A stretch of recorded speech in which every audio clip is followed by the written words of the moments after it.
Hi, my name is Tris Rongi. This is my video submission for week 6 of FTT 217. Before we get started, I just want to show you that the work area is free and clear of any live ammunition. And now I'll show you that the firearm is as well. Alright. So, we're going to be working with my AR-10 that we built for the class. As you can see, nothing comes out ejected and nothing in the magazine well. So, this assignment is broken down into a few parts. Part 1, we are supposed to field strip our firearm. Give me 1 second. I've recently sprained my wrist, so I want to take all the precautions necessary.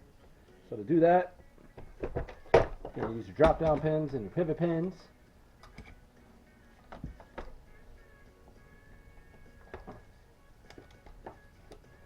And as soon as they're all the way out, completely take apart the firearm.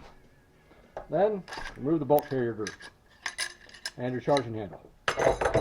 And the firearm is now field stripped. Alright.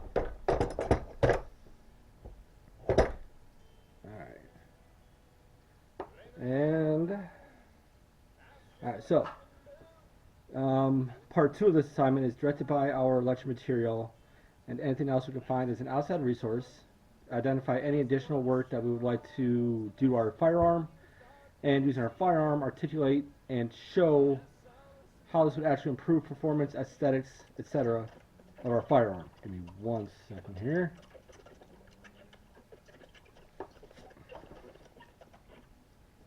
Alright, sorry.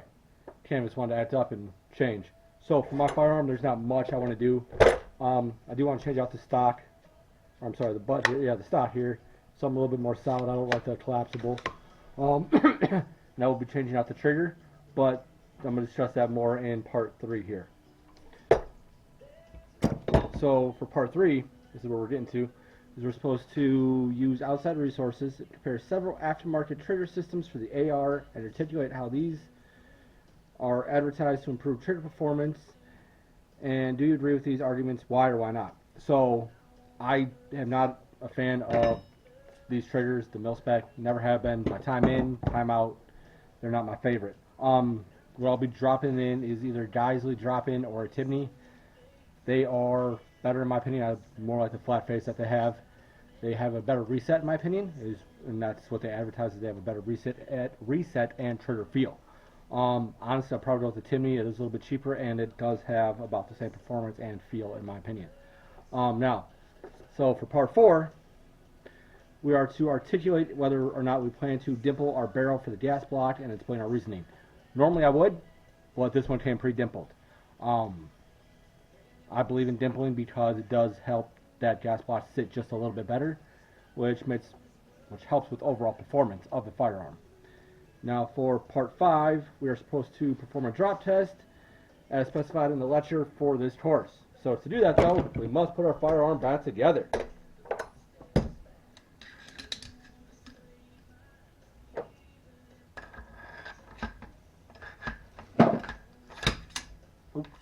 Helps if you do it right though.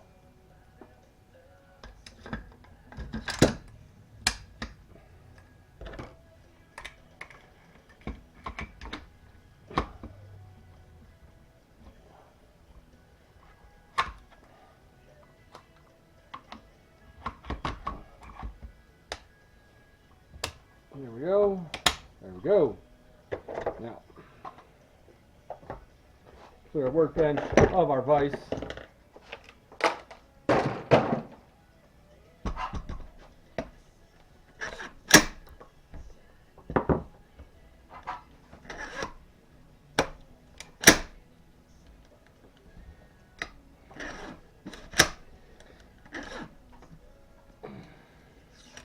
Alright, so the drop test is just to make sure that while the hammer is able to be engaged, that nothing will happen.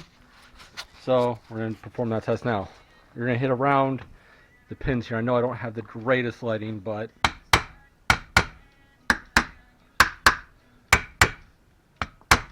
and you can even hit the butt here because obviously the recoil spring. Nothing. So we're good to go in my opinion.